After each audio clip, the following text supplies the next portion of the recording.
Let's do it live on a Thursday edition of the program. Did this get... I feel askew. What? I feel a bit askew today. You look great. How you doing? We're doing it live on a Thursday edition. Merely Bo, Great Z. Love the lid on you. Yeah. The MVGC. What I like about those hats is if you know, you know. If you know, you know. That's if you right. know, you know. Yeah. I like how that goes. Oh, there it is.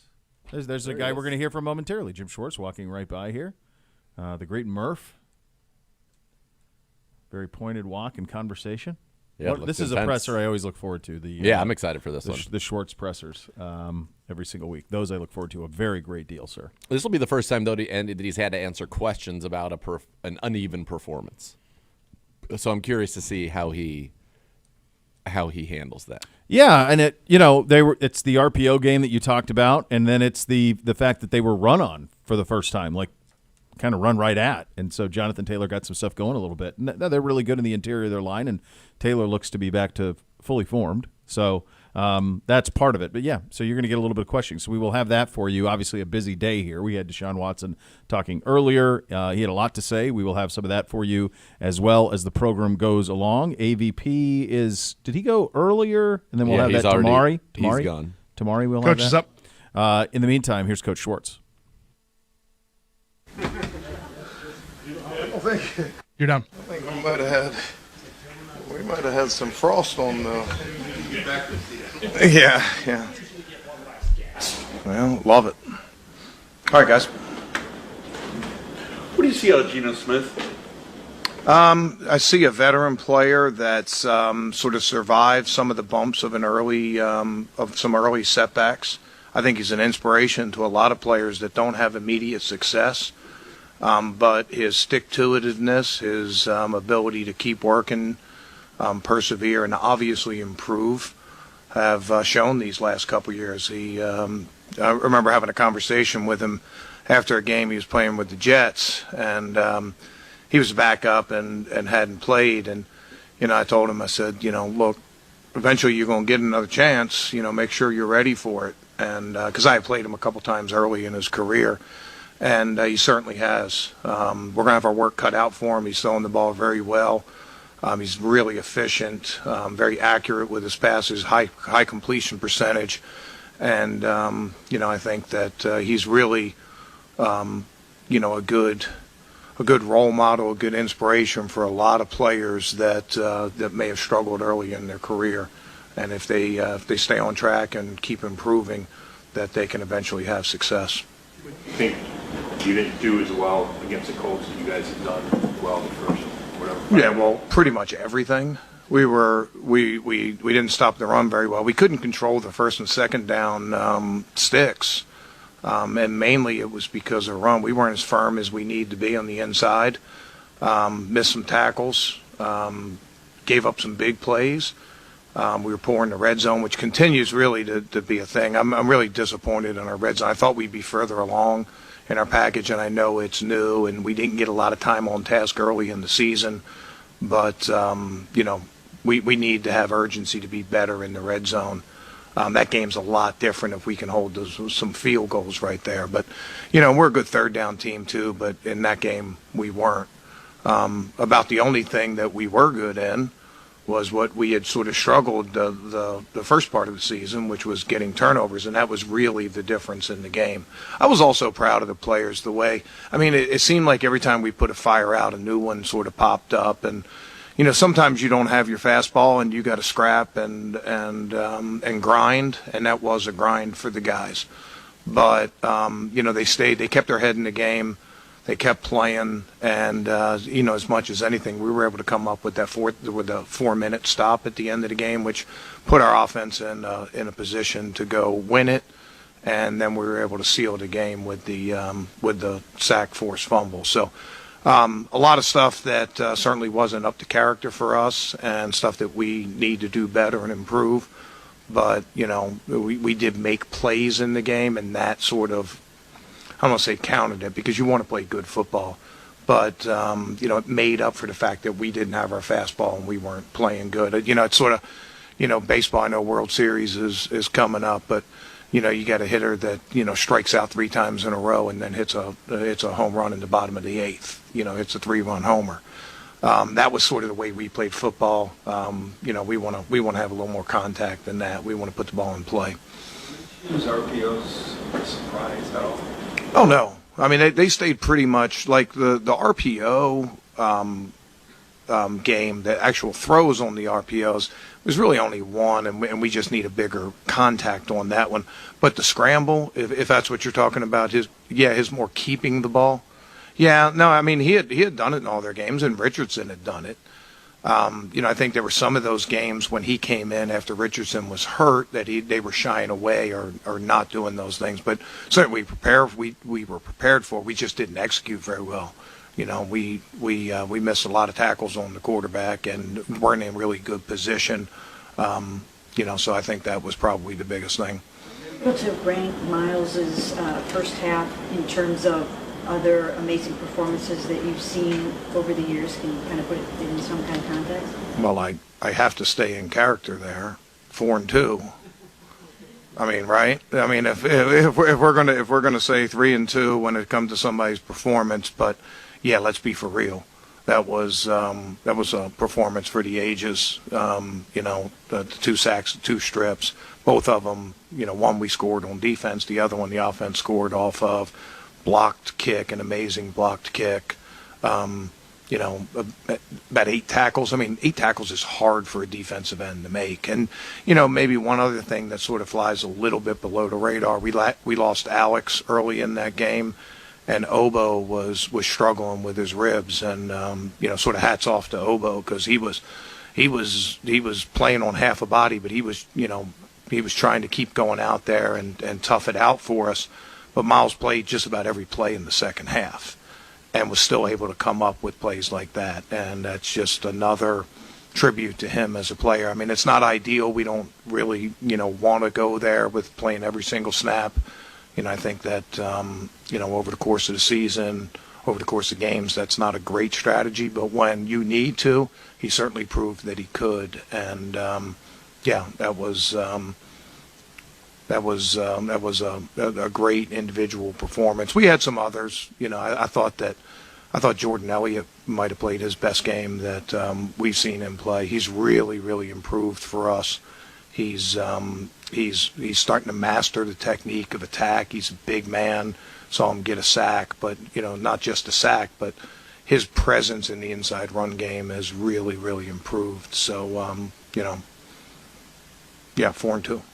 When you look at Ted Walker, what makes him, is he similar to any of the other backs you faced, or what makes him successful? Yeah, you just put the tape on, and it's impressive. And his numbers, like if you just judge him on his stats, 4.1 yards a carry. I mean, I don't know where that ranks in the league, but it's probably not like, top 10.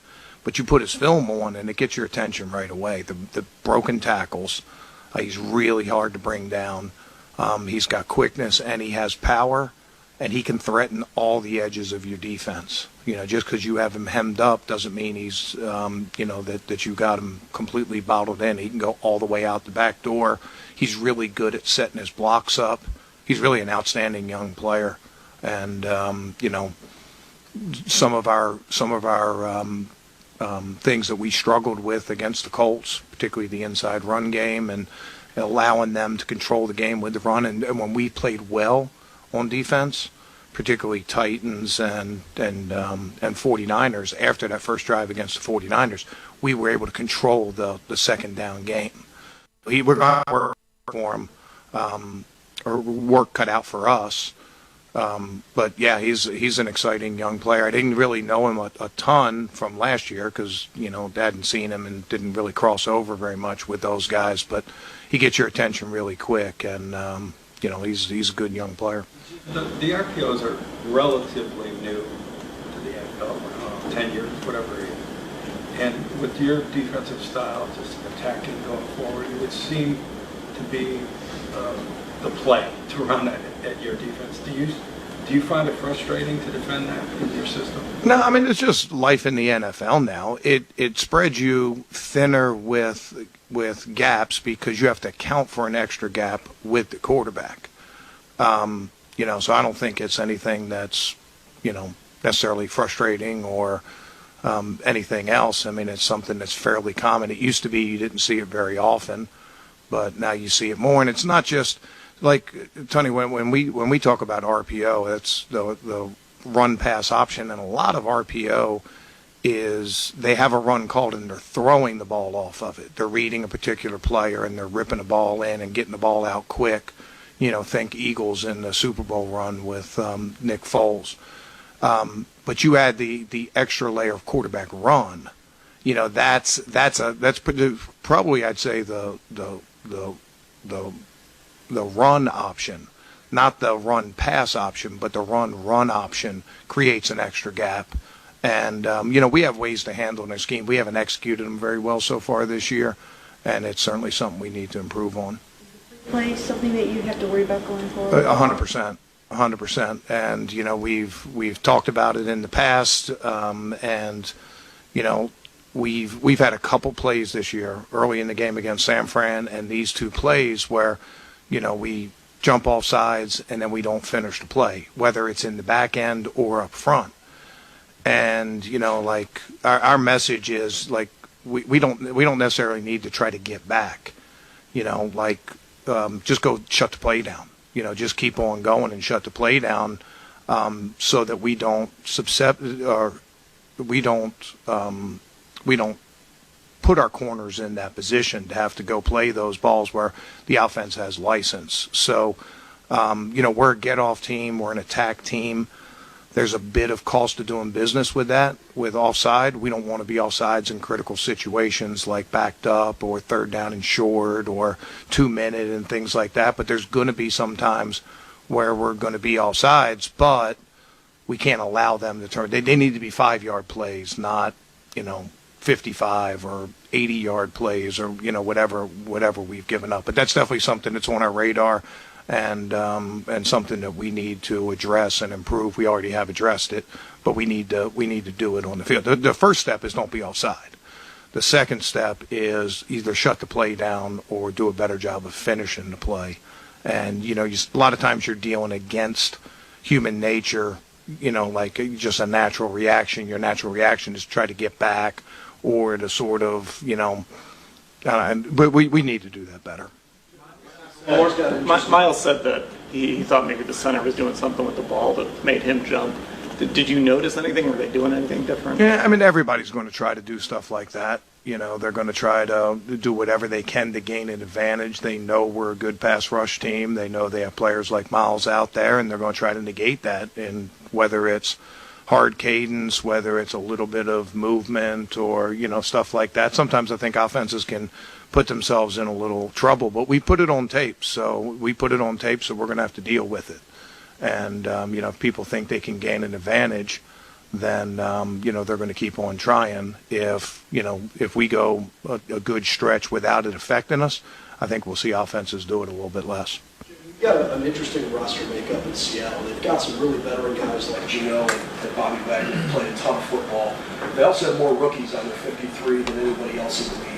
From a game planning perspective, do you approach things differently when you're playing against a team that hasn't seen everything because there's a little less experience there? Does that factor in for you at all? Sometimes when it's a quarterback, sometimes when it's an offensive line, I think that does come into the equation. When it's skill players, when it's tight ends or wide receivers, I don't know that it comes up quite as much.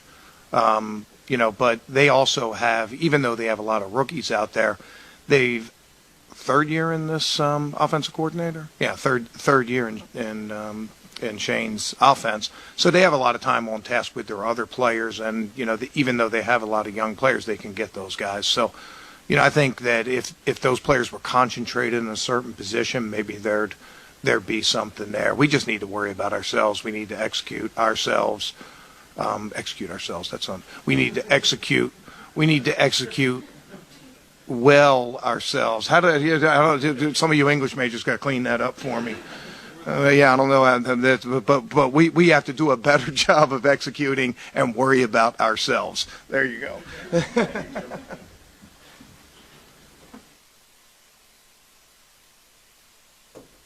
All right, great stuff from Coach Schwartz there at his presser. First time that he's had to answer questions about some of the lacking play from our defense, and it's been something we've been relying upon greatly. And even in those moments when it wasn't great, you still get multiple touchdowns off of what they did, specifically Miles.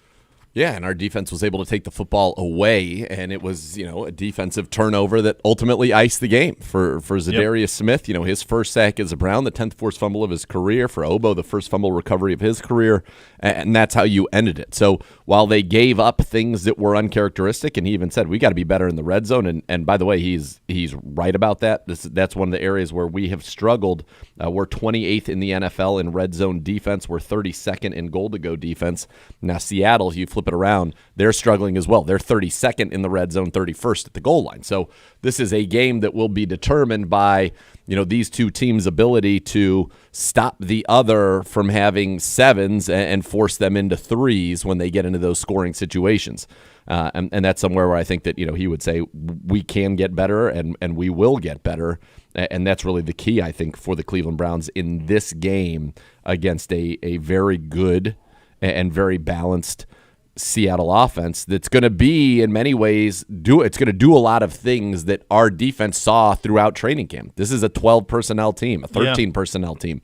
They're going to run that stuff. They use that 2+ tight ends on 40% of their snaps, fourth most in the league. So it's going to be a challenge. But I like the way he's great, as such a natural charisma about him, and the way that he talks, obviously, is direct. Very direct, and I like that. And I think our players like that too. I think you ask our players what's responsible for a lot of the things that they've been able to do, and Jim Schwartz is the first thing that comes up.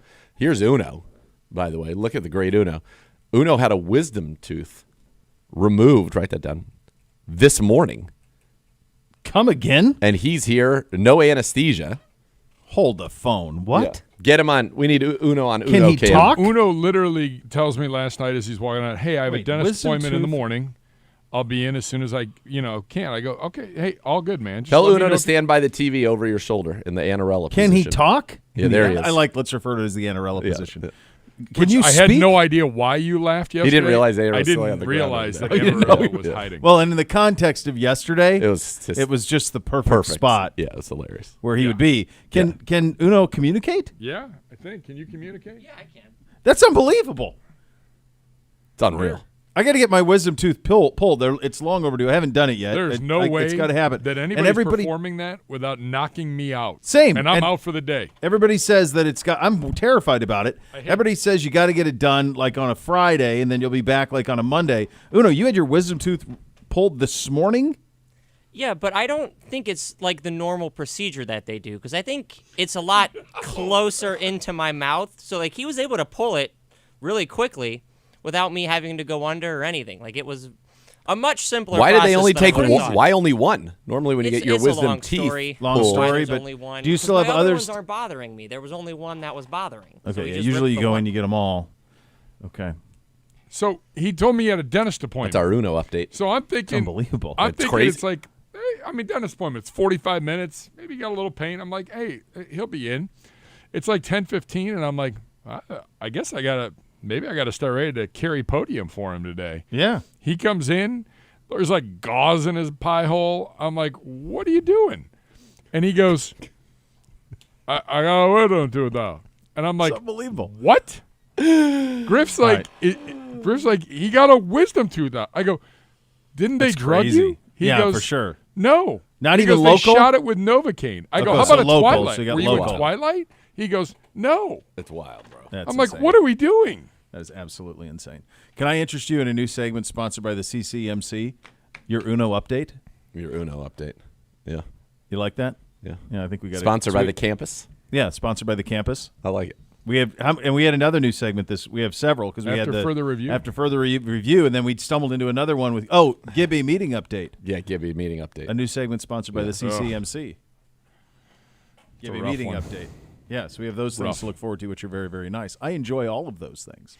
I don't enjoy talking about our quarterback situation nearly as much. Well, we don't have to. Well, we do because we're going to. I don't think we do. He's not playing this week. No, I understand that, but we're going to play the presser at 2 o'clock. So you have that. But he'll talk about it. He will talk about it. We have some injury updates and other things, all sorts of things planned for you today. It is a matchup day here on Cleveland Browns Daily. We'll have that for you as well.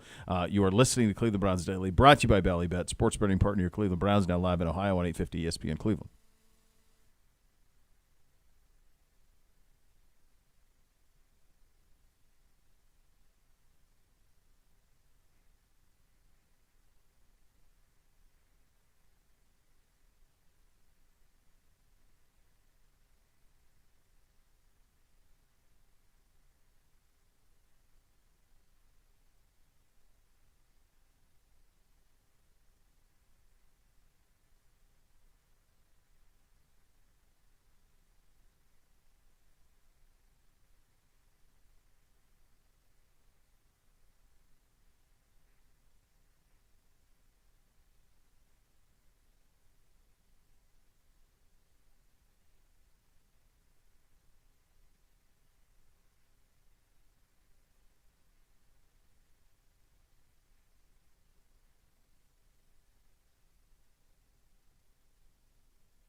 Hello here for my friends at Renew Home Exteriors, now introducing new Ascend composite clad siding featuring beautiful deep grain look. 20 available colors. Keep that just installed look for a lifetime with this low maintenance siding. Plus, with Renew's price match guarantee, you can be assured you receive the best price for your exterior project even after you buy.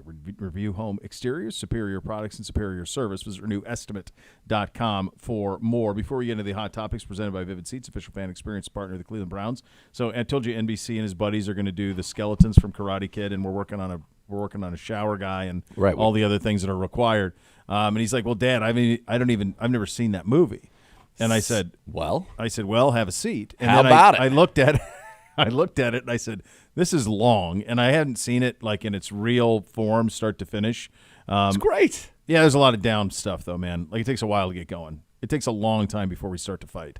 It's a long time. We've got to set the scene of this guy. It's a lot of scene setting. Oh, from Jersey to New York, whatever. Ralph LaRusso. Macchio. Right. I'll be very honest with you. I wasn't a big LaRusso fan anyway. I didn't like his act much. It always felt like I didn't believe that Elizabeth Shue would go for him as immediately as she does on the beach. Did you see the way he juggles a soccer ball? I did. Really wasn't that impressive in retrospect, by the way, either.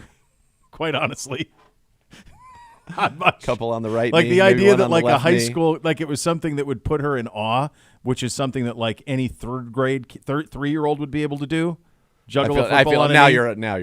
you're There's no question. You're that underselling it. No. There are 8-year-olds, I promise you, right now, who can do 8-year-olds, dude. everything that Daniel LaRussa does with a Yes, soccer if ball. they're soccer players, sure. For sure. But he is a soccer player, and she's He's like good. in awe of it, remember? Well, part of it was because Cruel Summer was playing in the background. Oh, I know. There's a lot of majesty. So he's like, Dad, this sucks. And I said, well, how about this? Let's just watch the He said the important movie scenes. sucked? He was kind of out on it. This thing sucks. What about when the guys are they're We didn't being get to mean it. on the bikes on the beach? Now you're talking. So he goes, can you just show me this, what we're being? And I said, yeah, Cobra Kai, dude. Let's do it. Yeah. So on YouTube, I started presenting the Cobra Kai stuff. So I got the video, the scene on the beach, which, by the way, well, here's what I did. I presented it if Johnny Lawrence was the aggrieved. All he wanted to do was talk to her. That's it. Turn off the radio so we can talk. That's it, about what happened. And Sheets takes it back and presses play in his face, and then LaRussa jumps all over it and gets in the middle of it and sticks his nose where it doesn't belong.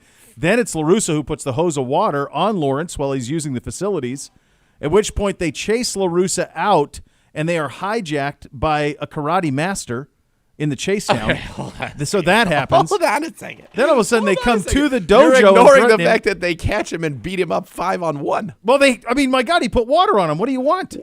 Water? He poured water on him when he's using the my facilities. God. Put a hose on him. Oh my God! People He jump into deserved pools. all of it. People willingly jump into pools. Yeah, not in the toilet. Into pools. Water is in the toilet. Yeah. So my wife was It wasn't not even pleased. toilet water.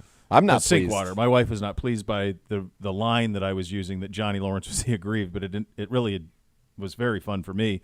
The only thing that This feels went like negative, a move that not Pedro would pull. Yeah, I got some of that in me. Yeah. He the only thing that disappointed me in the whole viewing experience is, so the first time he sees Elizabeth Shue, he goes, "Yeah, she's mid," and I said, "Just leave, just leave." That's what they said. She's mid? Are you kidding me? She was on a list at that age for me. Like she was good. She was very good. And then Adventures in Babysitting. Wow, she's got a fastball in Adventures in Babysitting. That's an elite movie, right? And she's elite in it. Yes. Yeah. There are a lot of people that really carry their parts. The dishes are done. Right. That's I gotta run that one out. That's don't tell mom the babysitter's dead. Oh yeah, that's right. You're right. Well, that's Applegate. The dishes are done, man. That's right. Yes, that's when she Applegate. becomes a fashion mogul. I totally. Yeah, you're right. But I believe it's the same kid. I think Very you might well- be right. they were Might all be the same- kid. It's the same same 4 or 5 kids He doing is. everything. He is the older brother in. I think you're Adventures exactly in right. Babysitting. Yeah. Who falls for Shue and who wouldn't fall No, for Shue. right. Of course, And then you've yeah. got the girl who loves Thor. Yeah. It's great. You got the neighbor friend who went on to have a very successful career on Broadway and many other. I think he's in the original cast of Rent, if I'm not mistaken. Yeah, I think you're right. Yeah, had a very successful career, and he's the one who came over with reading material. I think he also is the one that got Spacey. Now this took a turn, but I think he's the one who got Spacey. Really? I think so. Yeah. Oh my. Yeah. So this is what you get on this program. You're not Yeah. getting this everywhere else. We're back in practice on what Thursday. What other team football radio show is talking about Karate Adventures Kid, in what do you want? Babysitting? Karate Kid. You got Karate Kid, Adventures in Babysitting, and Don't Tell Mom the Babysitter's Dad all in You're welcome. 3 minutes. You're Yeah, welcome. You're welcome. Here are your hot topics of the day Applegate presented had by. a fantastic fastball too in that. Oh, come on! Between that and What's the guy's name? Josh. In Don't Tell Mom the Babysitter's Dad. Her love interest, Josh. He's like a Baltimore guy. Oh yeah. He was in Sports Night. Josh Charles, I think. Josh Charles. Yeah. He did a nice job. Yeah. He did a nice job. All right, your hot topics presented by Vivid Seats, official fan Those experience were. partner of your. That's it. The next level's next. Browns back for practice on Thursday. The injury report is a long one from Wednesday's practice. We had 6 DNPs, Njoku, Godwin, Hunt. Will's limited as well, so this is the first time that he's popped up on one. Yep. But limited. But I think that right now the only people that you're concerned about from a game standpoint would be Jerome Ford, and then we know the quarterback Deshaun Watson is not playing. Other than that, I think that you feel pretty good about everybody else being ready for the game. Being ready to go? Yeah. Give it a go? Yeah. Yeah. I mean, Chief played with his face on fire, literally, so I think he'd play through damn near anything at this point. Kareem, same. By the way, going back, if you guys aren't out there right now, and obviously you're listening to this show right now, you're Browns fans or you're fans of us, either way, acceptable. Same, we take both. We'll take it all. These sideline to sidelines are just great. They are great. Yeah, I saw you tweet that this morning. Yeah. The guys, they're the best guys. They're the best. Our content team did a great job with it. I would highly recommend watching it. And then I remembered at the time, but that pass that Chief catches over the middle, he drags two dudes for like a good 10 yards. Yeah. Yep. Stud. Yeah, he is. He is a stud. And Kareem battling through. Just an absolute warrior battling through what he was battling through. On the Seattle side of things, 5 DNPs that weren't rest-related include Bobby Wagner with the ankle, Kenneth Walker with a calf as well on that one, and then Lockett. So these are some of their most important players. I've seen nothing out of there that leads me to believe that those guys won't play. We'll find out. If they, it's always the Friday that you really Friday's the day that you watch. But I mean, if you get a back-to-back, no practice, then all of a sudden Friday becomes even more interest. Because last week, I believe for DK Metcalf, for example, I believe that he went no, limited Friday, and then did not play. Didn't go in the game. Yeah, DK was a full participant. Yeah, he's back in the game. He said so at his presser. He's ready to go. All right, coming up next, we will do the matchup, our defense versus DK Metcalf and that Seattle offense. You listen to Cleveland Browns Daily, brought to you by Ballybet, sports betting partner of your Cleveland Browns, now live in Ohio on 850 ESPN Cleveland.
Par, one of the most passionate fan bases of the National Football League. Join Next Gen STM, presented by Ticketmaster.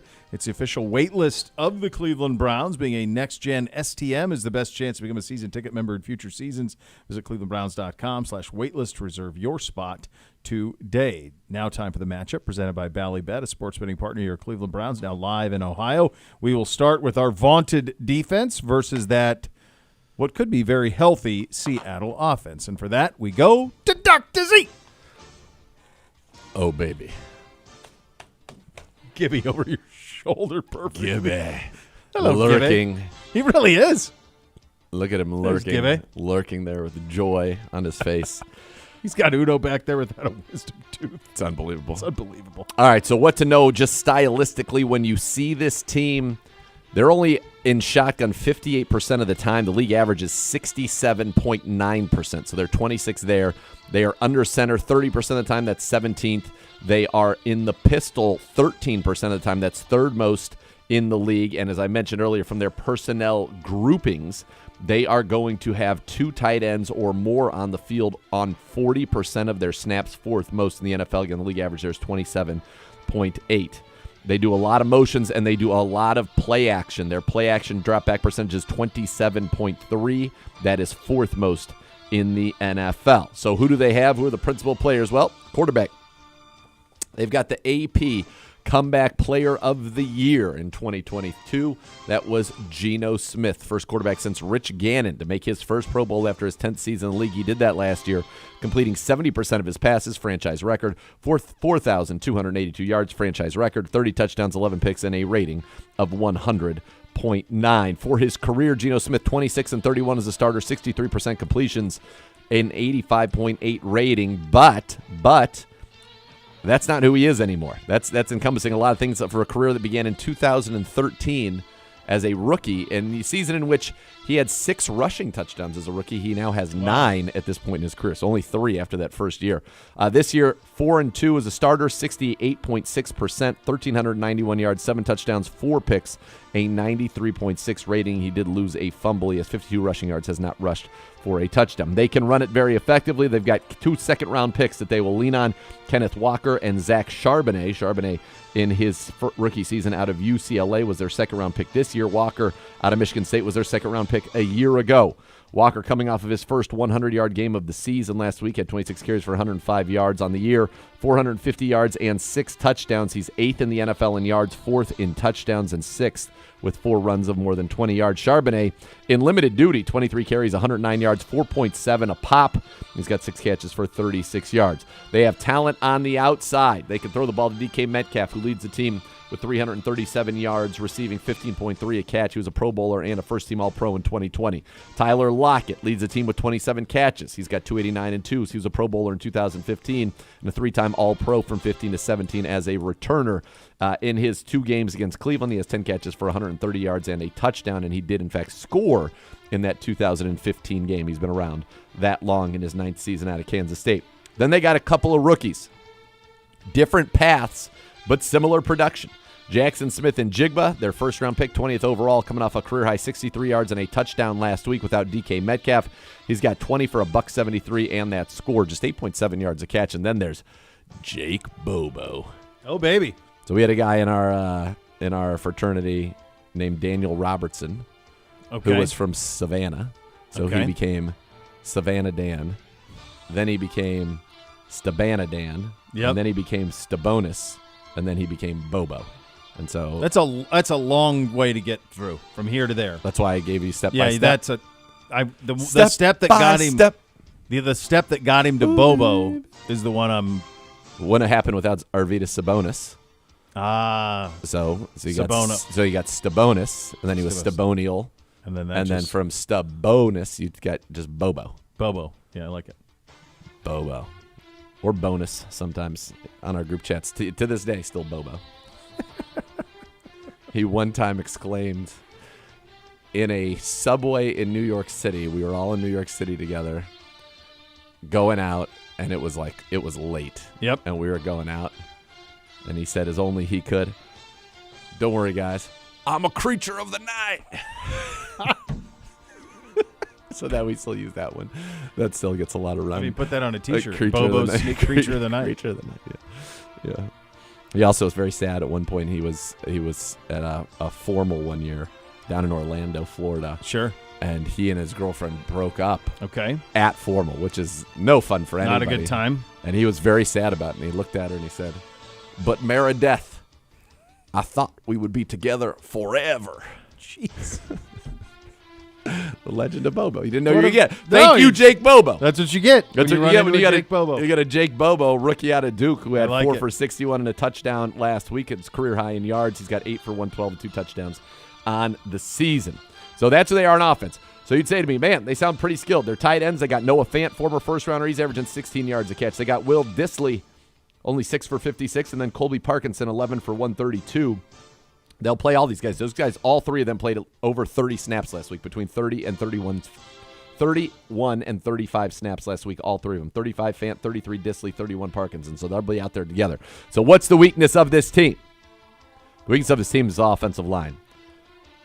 We're not even sure who they're going to be going with. Last week, the right tackle was Stone Forsythe, a 6th-round pick in 2021 who has played in 33 games with only 5 starts. He on the season has given up 2 sacks and 15 pressures in 4 starts. He replaced Jake Curhan, who was an undrafted free agent from 2021 who was benched after 4 starts because he had given up 3 sacks and 26 pressures. Their left tackle, Charles Cross, was their first-round pick from 22, 9th overall. He has not given up a sack this year. He's been good. Their left guard has given up a team-high 3 sacks. Phil Haynes, he has not been very good. If they replace him with Damian Lewis, he also has not been very good. Their center is Evan Brown. He was out last week with a hip. They started Oluwatimi. That's right. Oluwatimi out of Michigan, a 5th-round pick. I think we could do some things if he ends up getting the start again. So the line is the weakness of this team, and I think that the Browns can get after the quarterback, especially at the right tackle spot, whether it's Curhan or Stone Forsythe. It's a good name. So that's what I think we got to do. One thing about Geno Smith, a couple things to know. Play action game. We told you they do it as much as anybody. Why? They're good at it. He's 80%, 9.9 yards per attempt with a rating of 125.7 off of play action. That's 4th in the NFL. He will throw it down the field. We have to be very careful about the big plays. 3rd and long against this team, no problem. He'll throw it more than 10 yards in the air, and he does so with great aplomb. 35 completions there, averaging 13 yards per attempt and a rating in the 100s. All 6 of his 7 passing touchdowns have come on air balls of more than 10 yards. So he's good. He's good. It's good offense. How do you disrupt them? Pressure, as always, right? With pressure, he's got just 51% completions, 5 yards per attempt from a clean 78%, 8.7. The rating drops about 20 points as well. So that's what we've got to do. Heat him up. Myles Garrett, 7.5 sacks, 3 forced fumbles already on the season. Dalvin's playing great. Jordan Elliott coming on strong. He's got a sack and a half now. Zadarius finally got his first sack. Obo, 2.5. Oh, baby. Disrupt them up front because they have got some talent out wide. We've got some talent on the skill. You got to earn the right to rush the passer this week. Stop some of those early down runs. It's a lot of stuff, as I mentioned, with 2 tight ends that you'll see. A lot of the play-action boot game. Yep. It's stuff that you will recognize very, very closely to our offense. Shane Waldron came to them from the Rams. So you're going to see some of that. Those play-action, McVay, play-action, that jet action, all of it. But it's a good matchup for us, and I do think defensively we should be up to the task with our ability to control the line of scrimmage. That's a great job out of you. And you got a Bobo. And you got a Bobo history story there, which included a creature of the night. I'm a creature of the night. It's amazing. The Geno Smith story we mentioned Rich Gannon earlier this week in terms of a guy who it wasn't until their 30s. That's a short list that you can hang around, and then have like a true renaissance in the sense of it's one thing to be a spot starter, but then to go from like forgotten man to like all of a sudden you're a franchise quarterback again. I'd be curious to know who it was before Rich Gannon. Like, are they the only 2? Well, I don't know the history of the 2 guys who came to mind in my head were Jim Plunkett and Steve DeBerg. Those are the 2 guys where DeBerg ended up having like that renaissance in Kansas City late. I remember he was pretty old by the time he was. But he was done, But he was always around. But I don't know if he was ever. He was in Tampa Bay. Yeah. I don't know if he was considered ever like a franchise guy. He was. Let's see. Steve DeBerg, 78 tonight, lasted 20 years in the league. That is incredible. He is a a 0-time Pro Bowler. He started with the Niners. I remember that. Niners, Denver, Tampa, Kansas City. Never a Pro Bowler, though. Yeah. His best year in Kansas City, 58%, 3,444 yards, 23 touchdowns, 4 picks, and was not a Pro Bowler that year. I don't know if any of these guys, I mean, like Jeff Hostetler comes to mind, who was like a career backup and then became, but, when he got that opportunity. But I don't know, like Smith was drafted to be like a NFL, he was second rounder, but it was kind of surprised he fell. So Plunkett was the first overall pick in the 1971 I remember that. draft. Yeah, he won the Heisman. Won the Heisman. He is also a 0-time Pro Bowler. And he led the Raiders to a Super Bowl. He was second in Rookie of Year voting in 1971, but never a Pro Bowler. So no, he wouldn't qualify. He was the Super Bowl MVP and a 2-time Super Bowl champion. Yeah. The Pro Bowl might have been different then too. Like it might have just been 2 guys each conference. It might have meant a lot more than it does now. Hostetler did make the Pro Bowl. With the Raiders? Made it in his 9th season. 1994 with the Raiders. Here's Pro Bowl numbers that year. 57.8% completion, 3,334 yards, 20 touchdowns, 16 picks, and a quarterback rating of 80. It was a totally different game, kids. Like when you tell the kids it was a totally different game, you just can't even understand how Can't different understand it was. it. Yeah. Can't comprehend it. Young's story was different, but it wasn't 10 years past draft with him, was it? Steve, well, he was, but maybe, let's see. He was a guy, though, that played with the LA Express. Yeah, he's in and the then USFL. Tampa Bay. Right. So 7-time Pro Bowler. Now he makes a Pro Bowl in his 8th season. 8th, 9th, 10th, 11th, 12th, 13th, 14th seasons. Yeah. He was not very good. He wasn't. I mean, he's no Joe. Few were. The only person you could even say right now in that conversation is Tom Brady. That's right. All right, we'll give you your fantasy minute, including who you should be paying attention to from the fantasy side of things on our team. That's coming up next. You'll listen to Cleveland Browns Daily, brought to you by Ballybet, sports betting partner of your Cleveland Browns, now live in Ohio on 850 ESPN Cleveland.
Hey, Browns fans, visit your local Tide Cleaners this October for a chance to win tickets to an upcoming Browns home game. You'll be automatically entered to win with any purchase. Time for the Fantasy Minute presented by Scaleco Capital. Scaleco Capital, investing in scaling companies locally. I got to tell you, the strong, right? That's got to be the play. Pierre? That's right. The strong. Yeah, right. I mean, Isn't that the play? I think that he could do well. Kareem scored 3 times in the last 2 weeks. I don't think you wouldn't be sad to throw Kareem in your lineup from a Browns perspective. I really think, this week maybe you're going to look, perhaps elsewhere for offensive fantasy production. I still not say that. No, I don't think you can. on a waiver. I'm saying. Oh yeah, if you get Pierre Strong, pick him up. Absolutely, Yeah. Pick him up. That's great advice there from Uncle Bo. Everybody. Yeah. You're welcome. Yeah. All right, let's go through it this week. A little fantasy action for you. We're going to start off at the quarterback position.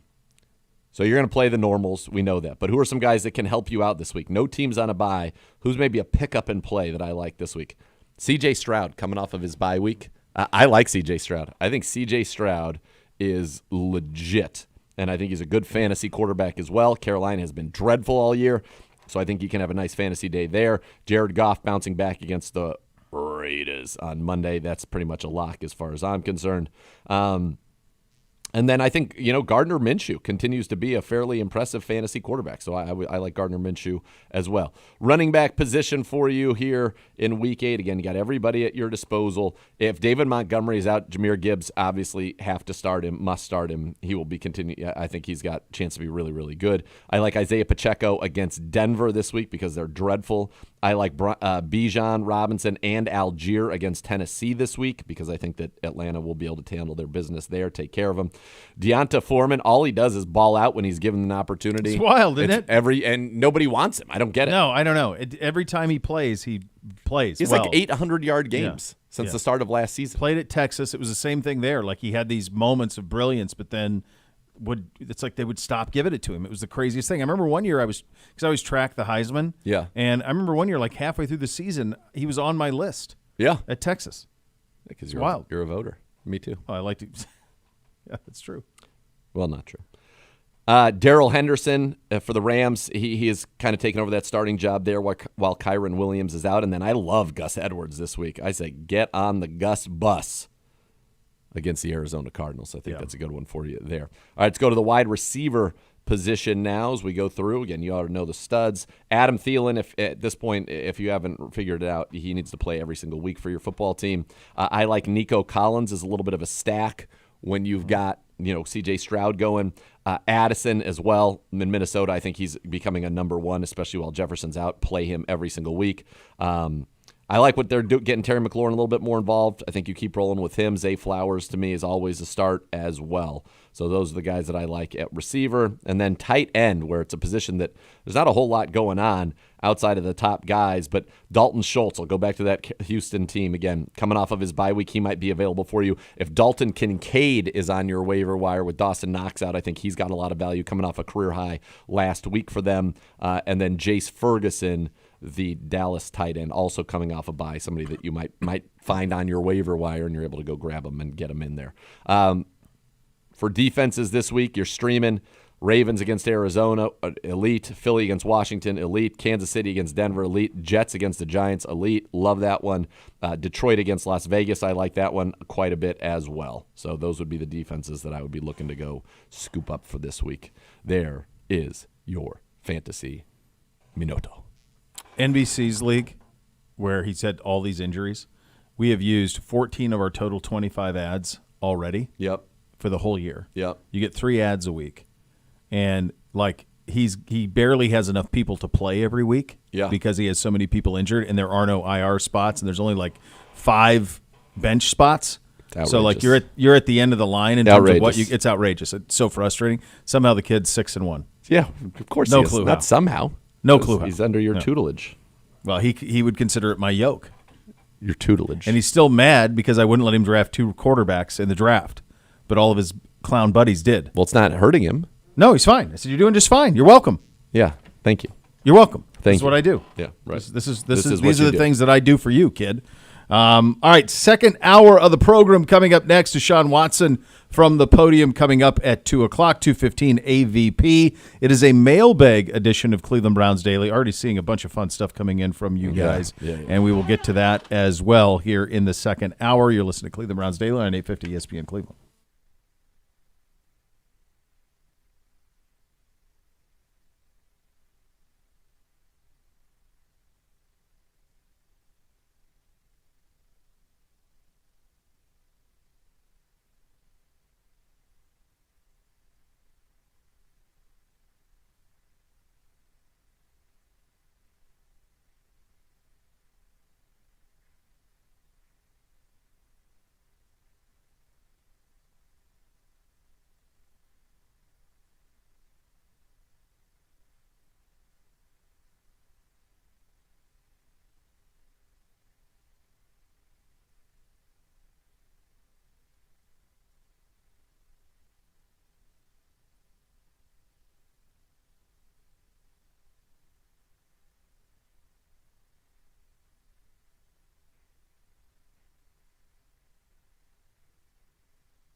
The preferred copiers and document services provider for your Cleveland Browns can tackle any size office. Call 216-485-2000 or visit ohiobusinessmachines.com. Quarterback Deshaun Watson addressed the media earlier today. Let's have a listen. You're down. Are you by the current situation? What situation? Well, just being injured in and out.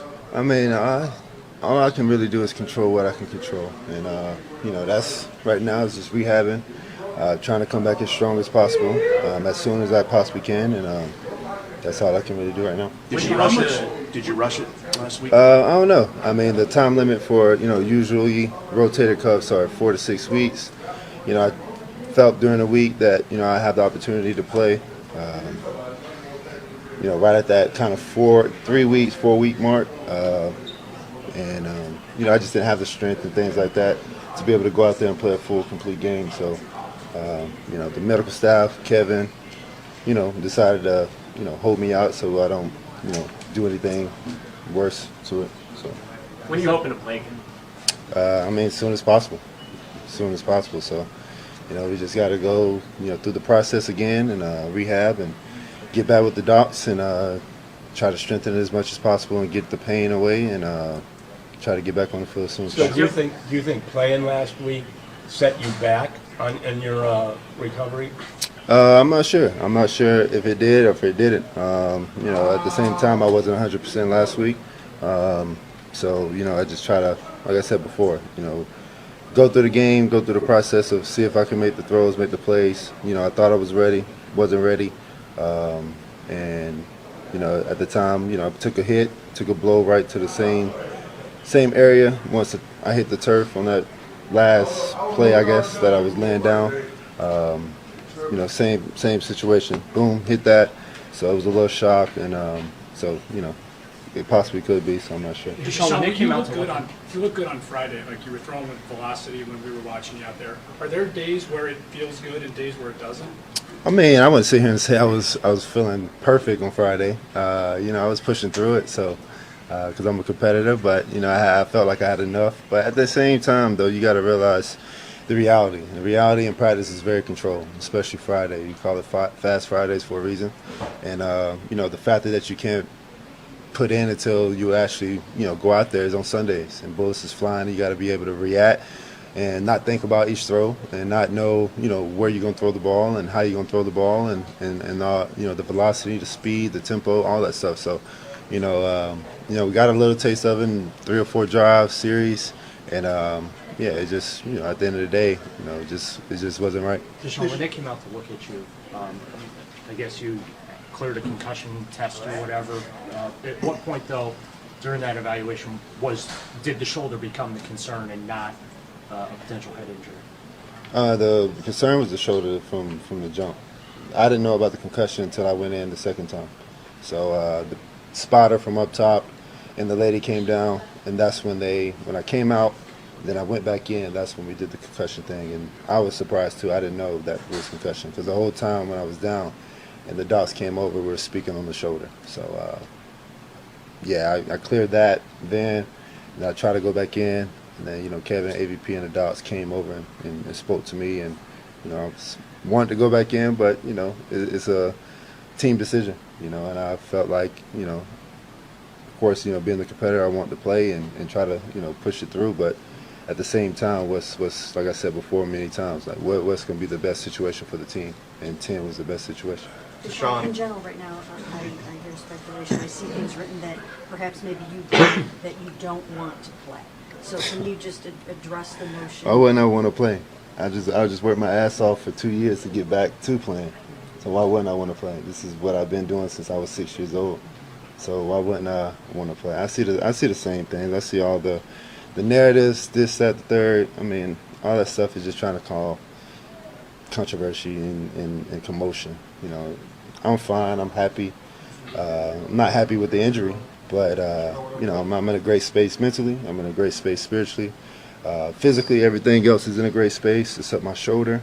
So we're working hard to get that back. But, why wouldn't I want to play? I don't do this for no other reason. So, I see that too. I see the whole contract situation and all that stuff. Yeah, that stuff is just for people to talk and just create narratives. So Some would like to speculate that you might not even want to play for the Browns. Like, you might be looking for somewhere else to go. why would I do that?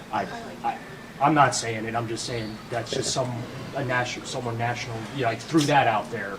I mean, none of those national people know me. They don't talk to me. So why would anybody listen to any of that stuff? All that is speculation. So if it ain't coming from me, then all the other is so. Is that why you thought it was important to talk today? Because there's just so much stuff swirling around. Did you want to address it even in a week that you're not starting normally? No, not at all. I mean, the 1 week I didn't talk was, a situation where I was doing something, about my shoulder, and I was with doctors and stuff. So then it came out that I wasn't playing. So, I mean, I don't have, and this is and nothing against you guys, but I mean, even in Houston, it wasn't like a set day that I was going to talk or things like that. I guess it's a big deal here. So as long as you get your your interview in throughout the week, that's what I'm used to. So this is the first time where I guess if I don't speak on Wednesdays, it's a big deal. I mean, yeah. So I'm going to speak as many times as I can, once a week at least, unless, I'm told otherwise or I have something else to do, on the medical side. But Deshaun, has anyone through this process suggested surgery or said that at the end of the season you might need surgery? No, sir. No, sir. With the residual swelling, is that something that has been lingering since you originally did this, or did that swelling that's in there right now come from the hit and the fall that you took in Indy? No, it was from the original hit. You have to remember, too, it's like, you hear doctors and you hear people, I think I mentioned last week, too, is, this injury is more like, you got to look at it as a pitcher, as a thrower. And usually pitchers don't take collisions also. You got to remember, too, I got hit hard on it. It's like a car crash. So that's going to create more swelling than just getting pulled back or just throwing and it just strained itself. So, there's other stuff that kind of factor into the bruising and the swelling around the rotator cuff. I remember last time so, I spoke to you, you had mentioned that MRI came the Saturday before the game because the swelling had to go down, and that's when correct. They found the micro tears. Is it the same situation right now where the swelling has to go down a little bit for them to take another look at it just to make sure everything's okay? No, we took an MRI. We got an MRI on, was it Monday? What's today, Thursday? Yeah, Monday. So, not that I know of. I mean, it wasn't too much swelling. It's just, again, like I said, I hit the turf. It caused a reaction. And it was just the best situation that, I just rest the rest of the game and this week and, just get back to the drawing board and, get the treatment in and try to, build that strength around it. So during the bye week, Andrew Berry said that he thought this was going to be a short-term issue, wasn't going to linger for very long. Is that still the case now that we're, 3 weeks down the line and it's still unclear when you're going to come back? Are you concerned that this injury is going to linger with you throughout the entire season, because the truth is you are going to get hit once you come back? Well, yeah, but at the same time, throughout those weeks that I'm not playing, I am doing strength work and building the muscle around it. I'm not sure if it's going to linger or if it's not, but in the situation right now, it's more of just being able to control the ball and things like that. Like I said before, I try to push through the pain. He asked me about Friday. Friday was a sharp, controlled day, but it's not that I didn't have any type of resistance throwing the football, So, at some point, whenever I do get back out there, I might not. I'm not sure. This is the first time I'm dealing with it, so I'm just, taking it as it comes and controlling what I can control. But right now, it's, we're not in a space where I should be out there right now. So it's possible you're going to come back at some point and not be 100%. You have to still kind of work through this. I mean, of course, but I don't think anybody is going to be 100% throughout the year. So regardless if you're healthy or if you're not healthy, I mean, once you get to November, December, January football, no one's is 100% healthy. So I'm trying to get to a percentage where I can go out there and be very, very beneficial for this team and win a lot of games. Do you feel like you're on the same page with the team as far as this week deciding to let you focus on rehab? I mean, of course. We all just came together. And, there's no negative vibes or negative energy with this team, with this locker room or anything. We're 4-2. There's this energy in this locker room, in this team, in the coaching staff, the front office. We're in a great space. We enjoy our victories. We don't care how we get them, as long as we get those W's, and we keep it pushing, we keep it going. So it's always the next man up, and all the other stuff outside noise we don't pay attention to. Deshaun, have you tried to throw this week since Sunday? Here and there a little bit, but you got to take steps. You can't just jump, where we want to be right now. So they're doing a lot to pretty much hold me back from not trying to throw too much and do certain things. So I just got to follow the steps and go from there. Deshaun, going off of that, you played injured in your career before. Mm-hmm. For all the fans that are kind of giving you flack, can you explain how this is different than other injuries that you've suffered in the past? Yeah, I mean, you hit it right on the head. I mean, I played with injuries before. Being a quarterback, you have to throw the ball in the day. I have a blessed ability to be able to run the ball and extend plays and things like that, but every quarterback don't need that. If if it was my left shoulder, then I can still use my right shoulder. But since I can't use my right shoulder, and that's my throwing arm, it's hard to direct balls. It's hard to get the ball where I want it to get to, pass a certain amount with a certain velocity while defenders is running around. So, I mean, it's the one thing that I need to play the position at a high level, especially. So, like I said before, it's like asking a receiver without a hamstring to go run. I mean, it's crazy. You can't do that. Couple more? With everything that's happened in the last 2 years, long layoff, and now this, how have you been able to stay in a good headspace? I've been good. I've been staying true to me. I'm, very, very secure with myself. Not in an arrogant way, but I know who I am. And that's how I've been able to, stay sane and stay, true to me. But the most important is I know my Lord and Savior. And, I stay close to Him. I stay close to the ones that love me, the ones that really support me. And I just, focus on that. And all the other stuff, if you speak negative or things like that, I just stay away from it. And I just stay in my own lane. I don't bother nobody. I go to work. I do what I need to do. I love and being around my teammates in this organization. And I just stay focused on that. So, Deshaun, you said you weren't ready. Those are your words. Did you know that as soon as you threw that first pass to Jerome Ford that hit the ground? No, no, not at all. That was the first play of the game. A lot of quarterbacks do that. They miss a hitch or miss a slant early on. I mean, it's the first play of the game. So Jerome was going opposite of the way we were actually running. The defender was coming, and instead of a ball popped up or something like that happening, it just went right at his feet, and we went on to the next. So when did you know you weren't ready? I mean, that's what you said. Yeah, I mean, we just at the end of the day, I got hit, and the injury was there, and so it wasn't like an injury where. I got a hit and I can just play through it. It was a painful injury during that process when we were under the tent. So that's when we just knew it wasn't time. Last one here. That 4 to 6 week time frame that you initially told us about last week, is that the same as it was originally, or did the clock reset at all when you took this new hit in Indy?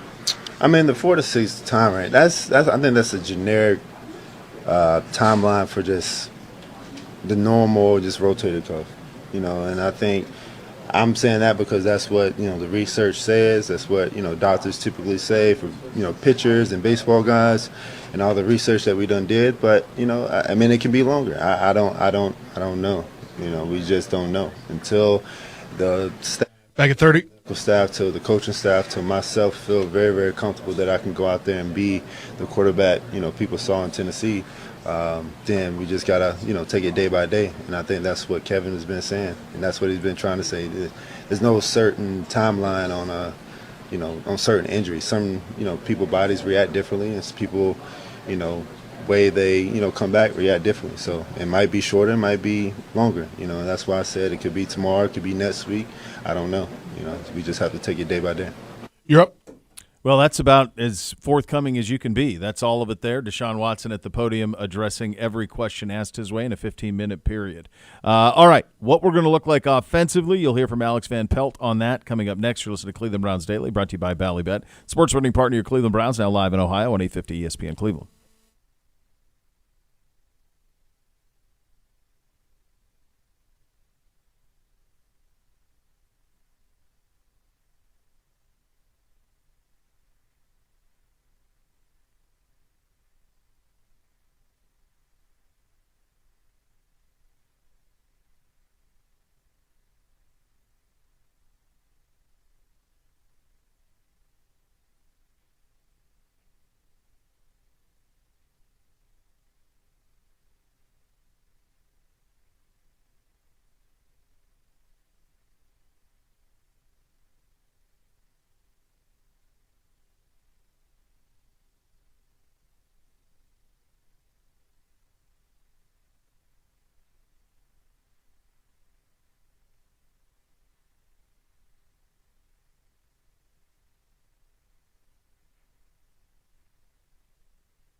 Game plan for the season includes buying or selling a home. Howard Hanna has the answers, delivering a winning strategy for breaking down the game of real estate.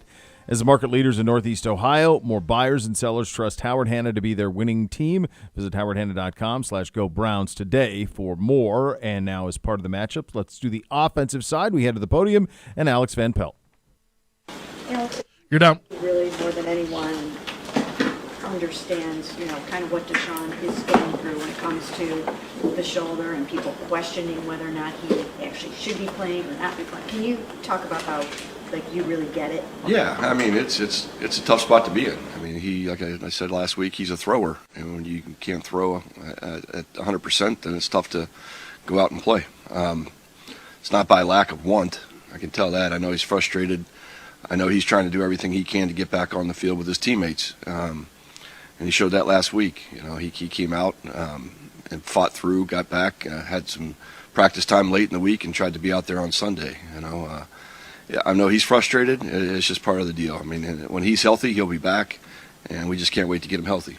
He said he thought he was ready, and then he realized he was not ready. What did you guys think? Did you think he was ready and realize he wasn't ready? We were hoping. You see the practice on Friday. It was better than Thursday. 2 more days of rest. Maybe it'll be, feel a lot better on Sunday. And then, he took the hit, and the hit was really for us. It was like, all right, let's put PJ in there, and let him heal up a little more. He didn't look like himself early. He had a throw there that was probably a little short than he usually would throw. So those were some of the things that went into that decision. But, hats off. He tried to get back. He did everything he could to be out there. And then, the hit happened, and we just held him after that. On that, even the first pass too wasn't very good, but did you know on just Julian Blackmon's interception that he just did not have the velocity? That's what it looked like. He was trying to juice it out there, and it fell a little bit short. So that's when, I don't know if he's quite ready to be out there. And we wanted to give him every opportunity to. He's our leader, but it just didn't happen on Sunday. So, get him back in there, get him healthy, get him in the rehab, do his rehab process and go through that. And again, can't wait to get a healthy Deshaun back out on the field. Knowing that PJ's starting this week for you guys, how helpful is that in this process of practice this week, and again, just gaining his comfortability with this offense? It's huge. He took the reps last Wednesday, and then really split them up on Thursday and didn't take them on Friday. So having a full week of practice will only help. Now this will be his third time going in, third week of preparation where he's getting first team reps. Yesterday's practice was really sharp. I was really impressed with him. And the offenses in general, how we performed yesterday. So that's an indication. We just keep getting better each week, each practice, just keep trending upward. Alex, I want to ask you about the rushing attack. Obviously, the first couple of weeks with Nick healthy, there were some big numbers, but that room's obviously gotten a little bit thinner, and yet still effective, efficient, right now number 2 in the AFC rushing the ball. What do you generally attribute your rushing success as a team to right now? It's a team, team stat for all of us. That's the receivers on the perimeter. That's everybody up front. That's the runners. We've always ran the ball well here. I think Coach Callahan, has great scheme, great technique in his teaching. Where it's definitely a strength of ours. And then the guys that step in, Kareem really ran hard. The last 2 games, I was really proud of the way he's running the ball. And then Pierre comes in, and he hits a couple big ones in that 2-minute drive. Jerome, the same thing there. So, it's a little bit by committee right now, but that's fine. We've got 3 backs right now. We'll get Jerome back. We'll have some guys up, this week. But I think it's a little bit of everything. We run the ball well. I think it's well coached here through scheme and technique, and our guys buy in. Where are you when Amari Cooper doesn't get a target for, I don't know if it's a whole half, but it was a lot of that first half at least. And then at halftime you say, okay, let's make sure we try to get him the ball. Yeah, absolutely. Not something, I think Kev does a great job of that during the course of the game. Who's touched the ball? Who do we need to get touches to? Who do we need to get going? Sometimes Dave will be a guy who will say, hey, let's see if we can get Dave going. Let's see if we can get Amari a ball. Those are our leaders. So when those guys touch the ball, good things generally happen. But it's definitely something that's on the back of coach's mind. When you look at this, what challenges does Bobby Wagner present to you? Yeah, man. Guy's been around forever, just torturing me for years now. Played a lot of in Seattle. Really instinctive, really smart linebacker. Just understands exactly the fits and the blocking schemes. And he's slippery inside the box. He plays that Mike linebacker spot, he's uncanny. He knows what runs are coming.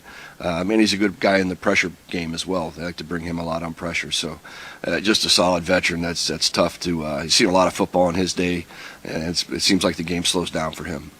Beyond Wagner, 3 straight weeks, opponents have not had 250 yards of offense against them. They seem to be playing well cohesively. What's unique about the way they defend that is challenging? It's sort of that Seattle scheme a little bit, much like last week, with Gus Bradley in Indianapolis. 30. Zone, kind of a vision defense, do a great job of keeping all eyes on the quarterback, and they squeeze and funnel everything from outside in. I think getting Adams back helps him, gives him a big presence down in the box. He's a physical player. But the defense is playing at a high level and has been for the last 3 weeks. Big challenge for us to go out on the road and face these guys. Alrighty, thanks. You're up. All right, there's AVP at the podium. Time now for the matchup presented by Ballybet, sports betting partner of your Cleveland Browns, now live in Ohio. Let's do the Browns offense versus the Seahawks defense. For that, we head to Dr. Z. Yes. I just wanted to stare into the camera for a second.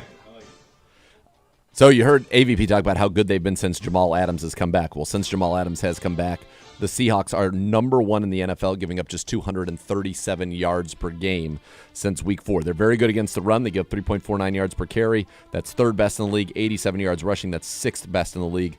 They can get after the quarterback. They have 23 sacks. That's 5th best in the league. But again, I reminded you of this yesterday. I'll say it again. 11 of those came in one game against the New York Giants. So they only have 12 in the other 5 games. So just over 2 per game. They've been terrible on third downs and terrible in the red zone. Those are the money downs, and that's where the Browns are going to have to be able to take advantage of this team. They have got a very good defense. They play a 3-4, and they will live in zone coverage. But unlike last week where it was predominantly cover 3, yes, they will play that Seattle cover 3. They will play a lot of quarters, and they will also play cover 6 as well. So they vary their zone looks.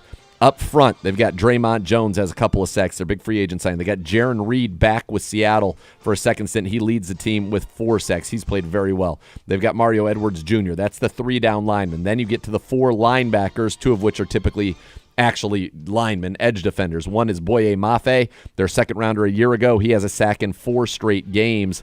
He has a tied for a team high 4 sacks. They lost Nwosu, who had 9.5 sacks last year to lead the team. He's out with a torn pectoral. On the other side, though, they've got Darrell Taylor, their second-round pick in 20. So they've been pretty good on these second-round picks. This guy last year, 9.5 sacks, 4 forced fumbles, 3rd in the NFL. This year, he got his first sack of the season. Last week, he's got 1.5. Then they have great interior linebackers again, 4th straight week. Bobby Wagner on one side, he is the Mike linebacker, 8-time Pro Bowler, 9-time All-Pro, 6-time first-team All-Pro. He is a first-ballot Hall of Famer. And then next to him, they've got Jordan Brooks, who back a couple years ago set the Seattle record with 183 tackles in a season. Combined, these two right now have 120 tackles already this year. They also have 4.5 sacks this year. They have been excellent. 8 tackles for loss. They are very, very good.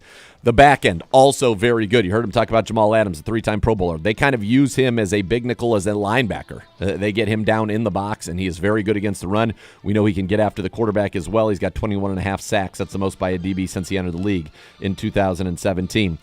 They also have Quandre Diggs, a Pro Bowler last year, 3-time Pro Bowler. In fact, each of the last 3 years, he's got 4 more interceptions in the last 3 seasons, 3 or more in 5 straight. He's got 1 already this year. And then they brought in Julian Love from the G-Men.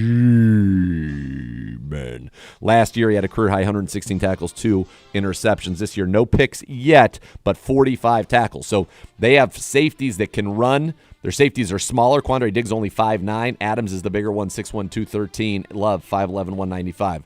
Then their corners, Devin Witherspoon, the 5th overall pick. He was the Week 4 NFC Defensive Player of the Week. He's 3rd in the NFL with 8 passes defensed. Already has a pick 6.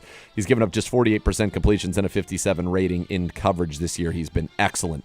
On the other side, Reek Woolen, he was a Pro Bowler as a rookie. He had 6 interceptions, 16 passes defensed. At the 6 interceptions tied for 1st in the NFL. This year, though, no picks, only 2 passes defense. He's given up 73% and 120.5 rating in coverage. So he's been the weak spot. But again, last year the guy was electric. And then they've got Trey Brown, who leads the team with 2 interceptions. He's their nickel. Now, if you look at kind of the snaps played last week for them, Witherspoon played all 66, Reek Wolin played all 66, Quandre Diggs played all 66, Jamal Adams played all 66, Julian Love played 60. Trey Brown, the nickel, only played 20. So they're in big nickel basically as their base, and they will have Trey Brown gets in there at times as well. So that's kind of the way they move it around. Sometimes they play a 4-man front where they play the 2 down linemen, Draymond and Reed, Taylor and Mafe on the outsides, the 2 linebackers with the 3rd linebacker really being Jamal Adams. So it's a good defense, but certainly one that the Browns should be able to get after. You look at some of the things that are unique about them. As I said, they are very good against the run. They live in nickel or dime 87.4% of the time. They have 5 DBs on the field, and I feel like that's going up since Jamal Adams is back. They don't play much man, only 18%. They play 81.8% zone coverage, 5th most in the NFL, but they go with that big dime, the 3 of them, and they, as I said, they vary their coverages. Browns are going to have to get it done on 3rd down and in the red zones. That's where this team struggled. They've allowed 9 touchdowns on 11 red zone trips and 9 touchdowns on 10 goal to go, both 31st and 32nd in the league. For us, our line, we heard today Jed Will's not practicing, which is certainly something we're going to have to keep our eye on. That's a big deal there. But we're going to have to run it. Kareem Hunt, Pierre Strong, maybe Jordan Wilkins, who's back with the Browns as well. And then, get this game going through the air. Elijah Moore now leads your team in receptions. Amari Cooper leads your team in receiving yards. We're gonna have to throw it better to beat these course, cats. We've been near the bottom, obviously. So hopefully that gets sorted out. Good job to you, Dr. Z. Thank you. Good job to you on the over-unders as well, by the way. That's right. Did you hear what happened? It's even more delicious than you may have previously thought. We were doing the over-unders, so we had one of the over-unders we had last week was Elijah Moore, Jerome Ford, and Kareem. Over-under, Taylor and Moss, total yards. So that ends up, Taylor and Moss ended up at 182. Gibby, you thought they would have more. The winning total was 184 for Moore, Ford, and Kareem. So it was a 2-yard, we win, which is crazy. We all win. That's true. That's true. I'm totally How fine about with this that. one? Amari Cooper targets. Oh, I know. I got that The one number too. was 8.5. That's right. The actual was 8. I know. Well aware. That's a pretty good and job. then didn't I have the score on him too? Yeah, the score. So you have overtaken Gibby. He went 3 and 2. Or no, you're even up. He went 3 and 2, and he went 2 and 3. And you went 4 and 1. You have overtaken Gibby with the over-unders. There's a new sheriff in town, boys. Gibby, you can shove it down your tinkin' throat.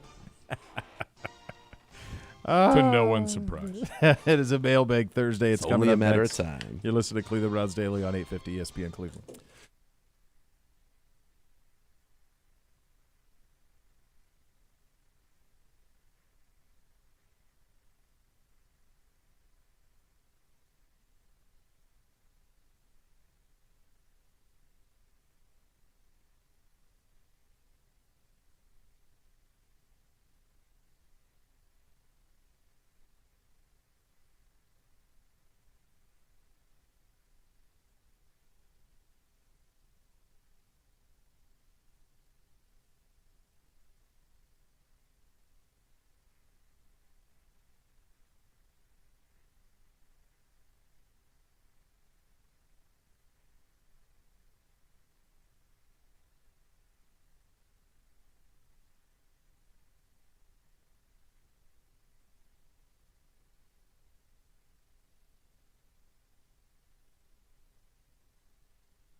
Pet Supplies Plus is giving you the chance to win tickets to home games all season long while providing the best deals for your pet at over 75 stores throughout Ohio.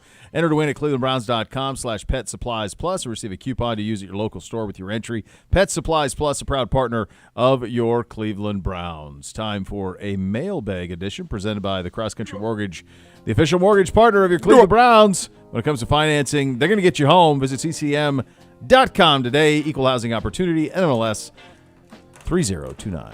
Hello, Gibby. Gentlemen. Robert Pace tweets at the show. You right. can tweet at the show at Browns_Daily. That's right. For your Mailbag Thursday, what is the biggest flaw in our defending the RPOs? Is it a, quote, easy fix? Go Browns. Little football question to start things off. I like it. Yeah, I think that what you heard Jim Schwartz say is, of course, we have answers to that. We are not executing at a high level. I think that, the aggressiveness of it, people sometimes are guessing in those gaps. And I thought as the game went on, we got more patient and allowed kind of the play to come to us, and then we were able to stand them up at the line of scrimmage. So I think it's been more of an issue of over-aggressiveness leading to poor execution. From the Jersey Dog. Hello, boys. Hello, Jersey Dog. Hello, Jersey Dog. Excluding Miles, who would you say is the Browns' defensive player of the year thus far? I'm betwixt JOK and Dalvin Tomlinson. Denzel's been really good, too. He has. He's been lights out. Denzel's been really good. MJ Emerson has been really good. JOK has 8 tackles for a loss, which leads the team. Dalvin Tomlinson jumps off the tape at you. Zadarius Smith has been so much better than the fact that he only has 1 sack. He's been dominant. Okoronkwo has a tackle for a loss in 6 straight games. He has been excellent as well. Should have more sacks, but the NFL screwed him. Yeah. Delpit has been very good. Delpit's our leading tackler and has a pick already and a fumble recovery. He's got 2 takeaways. He's been good. I would say probably Dalvin Tomlinson and what he's meant to the integrity of this line, because without Dalvin, JOK's not doing what he's doing.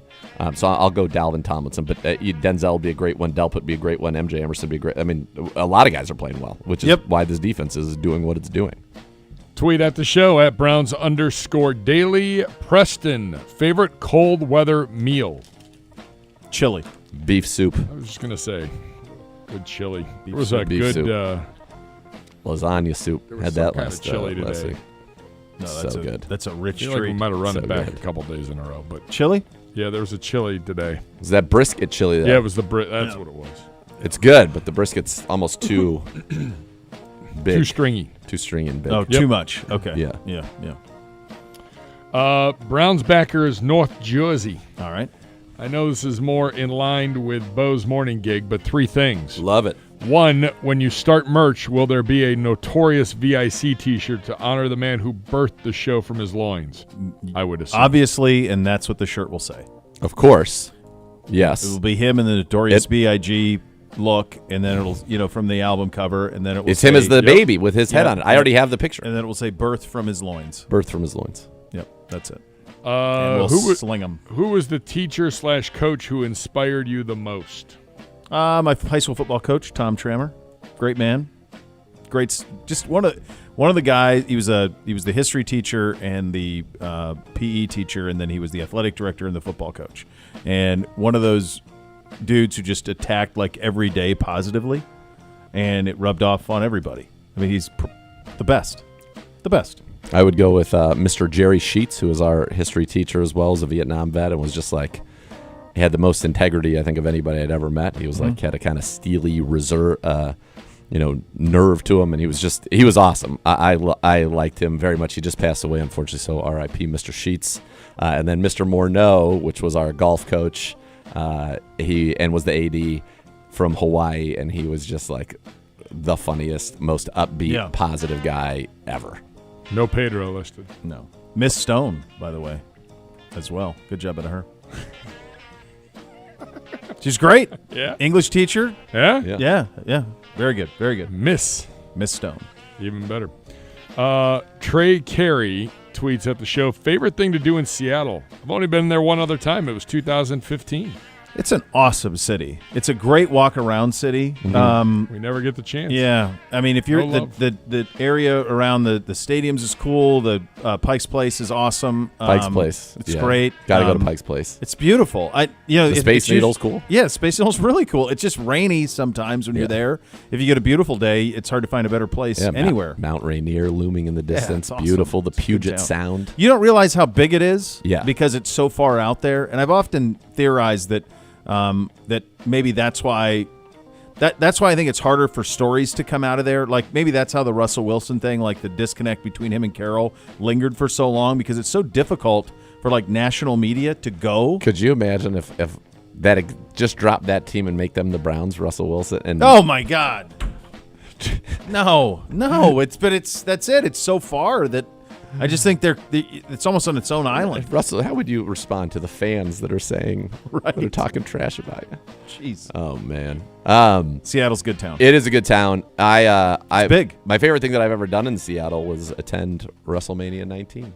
There you go. Where was it at? Safeco. Nice. It's awesome. Outdoors? Hogan. Oh, because they had a roof right on that, on Safeco? Hogan, McMahon. You Okay. had Rock Austin 3, which is the final match at that point of Stone Cold Steve Austin's career. Yeah. Brock Lesnar, Kurt Angle in the main event. It was an awesome show. Yeah. Yeah. From Nicholas Lucarelli. Hey, Bo, if you're going to show the boys the face version of what happened with Johnny Lawrence, why not play the first season of Cobra Kai? You know, I started Cobra Kai a couple of years ago, and I watched like 3 or 4 episodes and really liked it. And then I don't know why I didn't stay. Same. Same. I probably should have watched more. I guess I wasn't. I liked it. It wasn't like I thought it was a waste. I thought it was really well done. I thought it was humorous. I thought it was fun. But for whatever reason, I just stopped watching it. I watched 3 or 4 episodes. Yeah, I'm a big Lawrence guy. He's also in another classic 80s movie, Just One of the Guys. Oh, kids. I know you like that one. Very nice. Yeah. Enough from the clown tweets at the show, as you can at Browns_Daily. If you were a superhero, what power would you have? What powers would you have? I don't know if we could talk about that on the air. I had this. It's so funny. I had this conversation with Beamsy, and this was when he was probably 3 or 4, and I said, "Hey, Beam," we were going through the boys. I'm like, "Who's your favorite superhero?" And Peyton, I think, said Batman, and Bootsy said Iron Man, or Thor or something like that. I think he said Thor. And Beamsy said Superman. And I said, why? And he goes, because he can do everything, Dad. It's like valid, which is probably what makes him not very interesting when it comes to when they try to make movies about him. He has in order to get to him, it takes so much. Like you need an alien, you need kryptonite, you need all this stuff that's hard. Like all the rest of them have vulnerabilities. What are you going to do to him? Kryptonite. That's it, but I mean, how about the fact that you got to it's go get it and then bring it back? It's in the parlance of our times now. Oh, man, that's his kryptonite. That's his kryptonite, yeah. But that's the one thing with Superman. It's like, he can do everything, Dad. Valid. And he can live forever, right? Doesn't he have eternal life? Yeah, that would get exhausting. Son of Jamel. Yeah, I don't know. Kneel before Zod. Well, no, but all of his people passed, right? They died of old age, didn't they? Like Brando in the original one was older. I feel like maybe they were attacked. Could have been. I don't know. Could have been by Zod. Guy was always on. I would just want to be able to. My superpower, I would just want to be able to have everybody that I like and care about and love healthy forever. That's a cheat. That's what I want. I know, but that's a cheat. That's not a superpower. That's a feels wish. Feels like a real superpower. So you'd want the power to heal. The most powerful thing ever. Yeah. Yeah. Godlike almost. It feels like your Lord and Savior. You are the Lord and Savior. Well, maybe. I wouldn't. Maybe say that's that. what it is. Maybe that's what Love you're a angling dog for. today You want to as be we Jesus. move on. Is that what you're saying? I mean, to be omniscient, omnipotent, and omnipresent would be pretty great. It really would be. It's hard to top it. The ability to make all well. Always. Yeah. It feels great. Wasn't there a Mike Myers movie like The Love Guru or something? Yeah. Like The Love Life Guru. Guru. Love Just Guru. you in the Macho Man robe, just healing the world. I with would joy. love to. Yeah, I like that. Love a dog today. Can you please describe what is involved in the opening scripted plays? Is it that they rep the plays and order for the scripted ones more during the week versus the rest of the playbook? I don't think they rep them anymore. I think they're plays that they feel are the best ways to exploit and attack their opponents. And so that is, and then you're trying to get all that in before a lot of the real adjustments can be made. But that's when, based on everything that you've done scouting, those are the plays that, number one, your quarterback is the most comfortable with that week, and number two, that you feel are the best ways to exploit what you think or to set up things that you want to use later in the game. Enough from the clown again. What's your favorite family tradition? I go to McDonald's on Christmas Eve. Prime rib Christmas like that, Eve. one of yours, yeah. Prime rib Christmas Eve. I like that better. Except no we're going to offense be in McDonald's. Houston, so God knows what time we're going to actually get home. Yeah. Prime rib, that's my favorite. Easy. Christmas. I'm a Christmas guy. Christmas is an easy one. I do Christmas dinner. Yeah. Saturday always. I do Christmas dinner as well. The Christmas dinner day. Yeah. It's not always a Saturday. It's not Feels always like Saturday. It, yeah.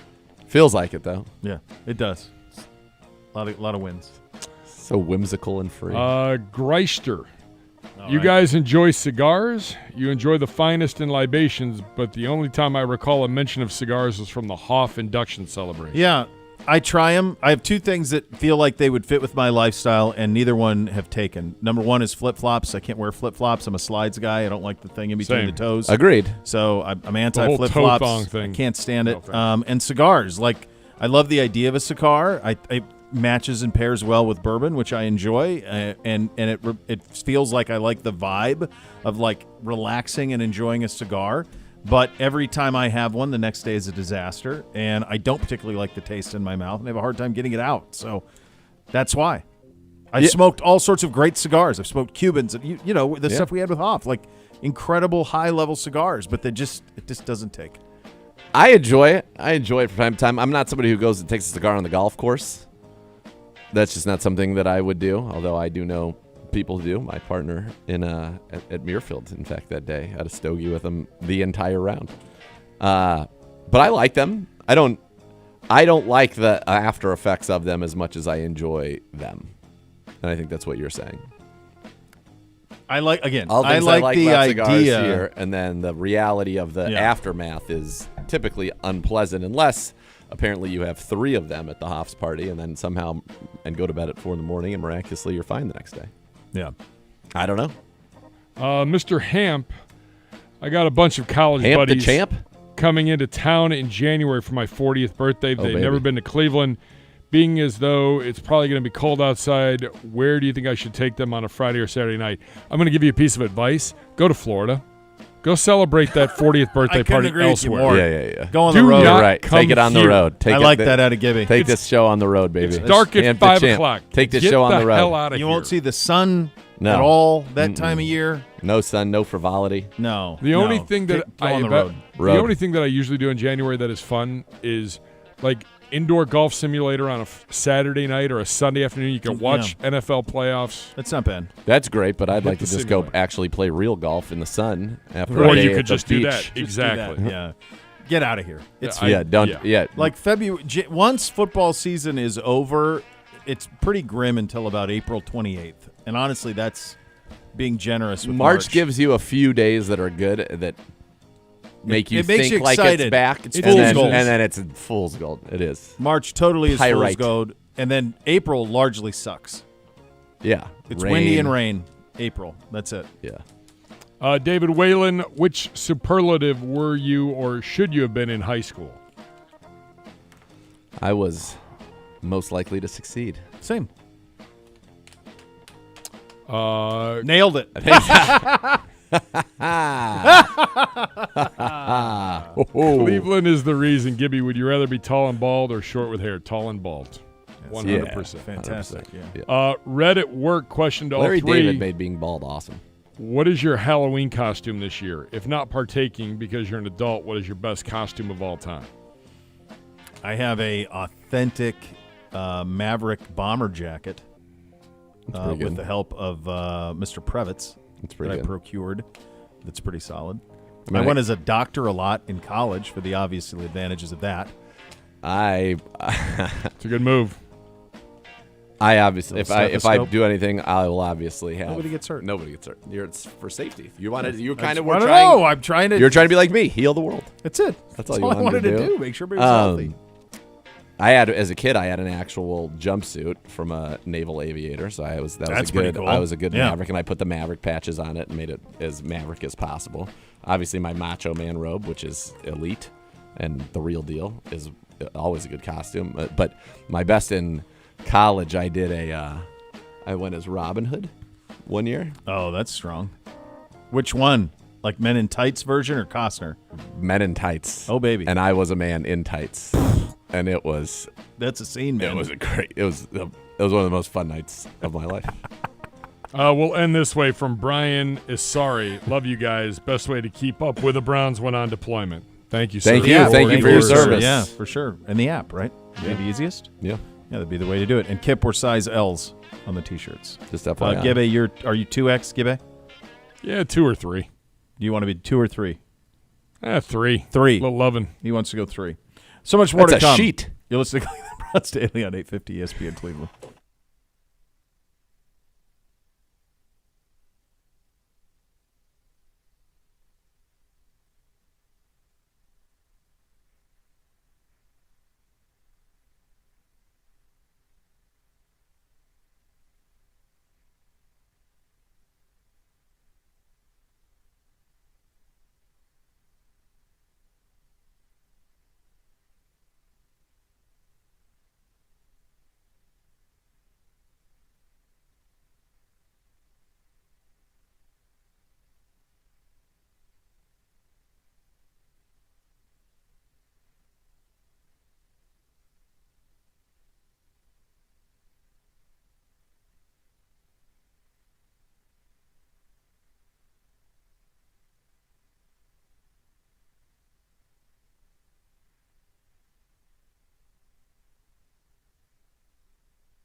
Medical mistake caused you injury. Call the medical malpractice attorneys at 1-800-ELK Ohio. Elk and Elk's proud partner of your Cleveland Browns. We have a game tonight, Gibbe.